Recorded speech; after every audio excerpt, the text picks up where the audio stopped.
Monster Hunter Generations was originally released here in the UK in 2016 and then later ported to the Nintendo Switch in 2018.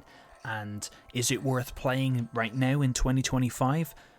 Absolutely it is. It's fantastic Monster Hunter, and it's one that I consistently keep returning to all the time. I'm playing it on my Nintendo Switch 2. I do apologise for the way in which this video is being done. I don't actually have a capture card system or anything set up to capture footage from my Switch 2 as of yet, so I just popped my phone on a tripod and sat at my kitchen table and just played my Switch 2. So I do apologise, but at least you can actually see that I am playing it and that there are people playing online. There's not an absolute massive people online, but you will always find people online, and generally hunters that are a lot higher rank than you, even some that are 999, they will come to your aid and they'll just help. They'll just basically come and bully monsters for you and help you along. Now, because I sold my Switch OLED a year or so ago when Switch 2 was announced, I obviously couldn't transfer over any save data, so I had to start again from the beginning, hence why my hunter is solo rank, which is fine by me because I enjoy the whole loop. Now, Monster Hunter Generations is definitely worth picking up. You can buy this pre-owned here in the UK on eBay for £25. That's a steal for the amount of content you're going to get out of this game.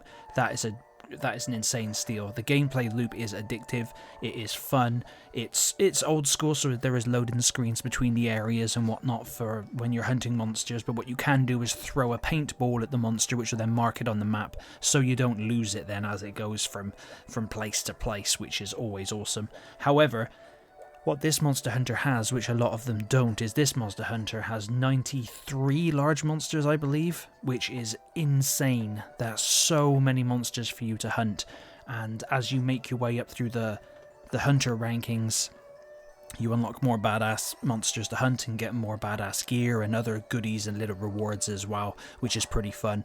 But the gameplay is key, and it is just a ton of fun to play through, especially when you're online with other people. You can communicate. There is a keyboard that you can pop up so you can actually talk properly with people in there. It doesn't just support online, it also supports that local wireless thing that Switch does. So if you have some buddies who have a Switch and you can all just sit in the same room and ad hoc it old style, you know, like the PSP back in the day, and just play like that. And that's how I started. I started playing Monster Hunter Freedom back on the PSP, and obviously Monster Hunter on the PS2. So it's good at times. And if you, I don't know if you can now, but at one point when the 3DS had online capabilities, you could transfer your data from Generations there to Generations Ultimate on your Switch, which again is a pretty cool thing for Capcom to do.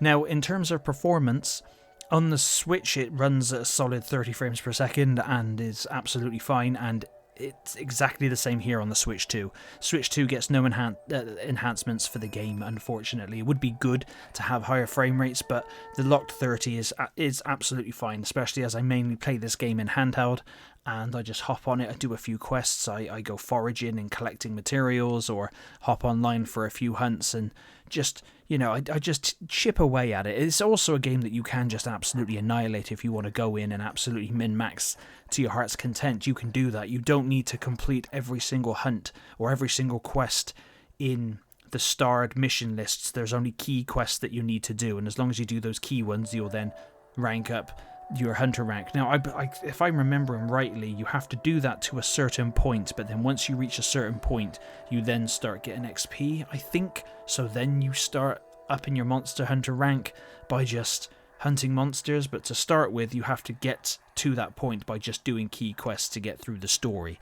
Now, obviously you can see here I'm playing online with people, and people joined me very quickly as I started my own little server, my own little thing. However, the game is also 100% worth playing through solo if you so choose. Obviously it's a tad easier because the monsters scale, so if you're on your own, it's a tad easier, although obviously some monsters might give you a bit of a hard time, but by that point you should be quite savvy with the game and its controls, so you should be fine with it. But it has a ton to offer, and when I checked it out online and saw that it's going for 25 quid here in the UK, for pre-owned on eBay, I thought, wow, that's actually pretty good, because it's been a while since I've checked Switch pricings, and to be honest, the Switch game pricings now in the pre-owned market are are actually a lot better and how they should always have been. So that's great. However, this Monster Hunter Generations I own it digitally. However, for Christmas this year, because my son is playing a lot more of his Switch this year, he's 7, which is great, and he's taken an interest in Monster Hunter and a lot of the other games I'm playing, so I'm actually going to grab him this physically, so me and him can play this together around Christmas time, which should be a lot of fun. The same with Rise. I do own Monster Hunter Rise physically, but I'll buy it digitally on sale on the Switch at the end of the year, and then me and him can play that together as well. I think that'd be pretty cool. I did try with my daughter, but she's not having any of it. She's more of a Minecraft girl, which is absolutely fine. She doesn't want to play Monster Hunter Generations with her dad no more. Now she's 11 and starting secondary school. I feel old and crusty, which is not great.